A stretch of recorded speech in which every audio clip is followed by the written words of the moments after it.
គោរពជំរាបសួរពុកម៉ែបងប្អូនអរគ្នាពុកម៉ែបងប្អូនឃើញរូបនេះជារូបតំណាងខាងឆ្វេងដៃហ្នឹងគឺជាឌីសដែលវាលៀនគៀបសរសៃវិញ្ញាណអញ្ចឹងវាធ្វើឲ្យមានការជឿយកចាប់បាទខាងស្ដាំដៃគឺរូបធម្មតាពុកម៉ែបងប្អូនហើយករណីនេះជាករណីនៃការលៀនធ្នាប់ចឹងកងចង្កេះ L5S1 ផ្នែកខាងស្ដាំពុកម៉ែបងប្អូនករណីនេះគាត់បានទទួលការវះកាត់ដោយបើករួចហើយប៉ុន្តែឥឡូវវាកើតឡើងវិញអញ្ចឹងក្នុងករណីដែលការធ្វើសាថ្មីឡើងវិញការវះកាត់ដោយបច្ចេកទេស Endoscope UBE យើងឃើញច្បាស់ល្អយើងអាចបែងចែកថាមួយណាជាសរសៃវិញ្ញាណពិតហើយផ្នែកមួយណាជា ឌីដែលលៀនចេញព្រោះកាលណាយើងធ្លាប់បើកម្ដងហើយមកធ្វើម្ដងទៀតវាមានហានិភ័យខ្ពស់ក្នុងការប៉ះទៅលើសរសៃធម្មតា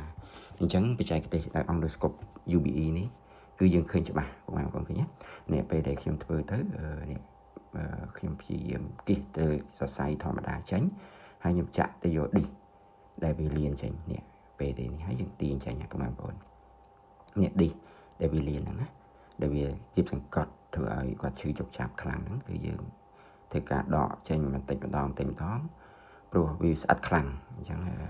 យើងធ្វើការដោយប្រុងប្រយ័ត្នបងប្អូនឃើញទេហើយពេលយើងយកផ្នែកដែលលៀនចេញអស់ហ្នឹងហើយយើងចាប់ផ្ដើមមើលទៀតថាតើវាមានឌីសណាទៀតអត់ដែលត្រូវយកព្រោះកុំឲ្យគាត់មានការ